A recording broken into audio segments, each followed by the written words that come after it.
আসসালামু আলাইকুম রহমতুল্লাহি ওয়া বারাকাতুহু। আমরা সকলেই জানি আগামীকাল 12ই ফেব্রুয়ারি ত্রয়োদশ জাতীয় সংসদ নির্বাচন অনুষ্ঠিত হবে ইনশাআল্লাহ। এই জন্যে বাংলাদেশের সকল জনগণের জানা থাকতে হবে ভোট কি জিনিস। আল্লামা শফি রহমতুল্লাহ আলাই লিখছেন, ভোট হলো তিনটি জিনিসের নাম। এক নম্বর হচ্ছে ভোট মানে সাক্ষ্য দেওয়া।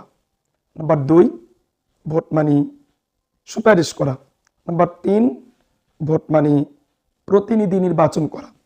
এজন্য আপনি দেখবেন আপনার আসনের মধ্যে সবচেয়ে যোগ্য এবং সবচেয়ে ক্ষুধাবিরু কোন প্রার্থী আছে, আপনি তিনাকে নির্বাচন করবেন, তিনার পক্ষে আপনি সাক্ষ্য দিবেন, তিনাকে আপনি আপনার জনপ্রতিনিধি বানানোর জন্য চেষ্টা করবেন।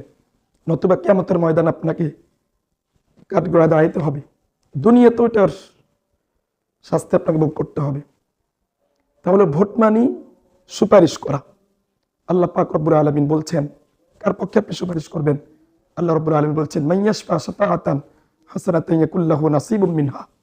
আমাকে আপনাকে ভালোর পক্ষে, ন্যায়ের পক্ষে, ইনসাফের পক্ষে যে প্রার্থী সবচেয়ে বেশি ভালো তার পক্ষে সুপারিশ করতে হবে, তার পক্ষে আমাকে সাক্ষ্য দিতে হবে। আমরা অনেকে মনে করি যে আমার আসনের মধ্যে সবচেয়ে যিনি ক্ষুধাবিরু, আমি জানি উনি আমার এই আসনে উনি জয়ী হবেন না।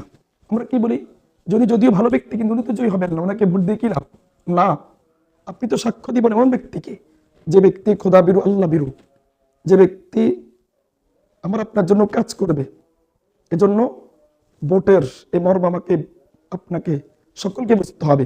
আমি আবারও বলছি, ভোট মানি সাক্ষ্য দেওয়া, ভোট মানি সুপারিশ করা, ভোট মানি প্রতিনিধি নির্বাচন করা।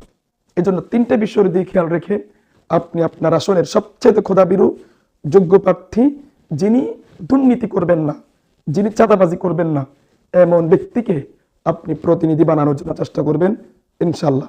আসসালামু আলাইকুম রহমতুল্লাহি ওয়া বারাকাতুহু।